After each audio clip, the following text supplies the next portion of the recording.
Hey guys, it's me, herein, professional investor and wealth coach.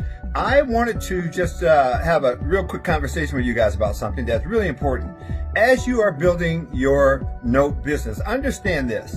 It's not about the notes. The real wealth building aspect of our business is not about the product itself. It's about the customers that we have, guys. And so I want you guys to focus your energy on identifying with our customers and what it is that they can accomplish.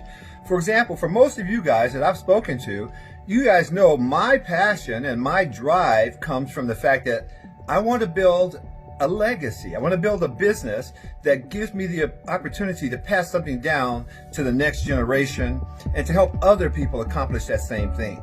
So rather than focusing on notes, notes are where we focus, but things change, products change.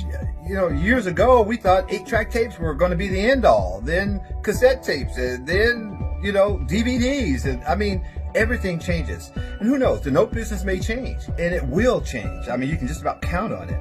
So you guys need to understand that you want to focus your energy on your ideal customer, your ideal partner, not so much on the ideal product. All right?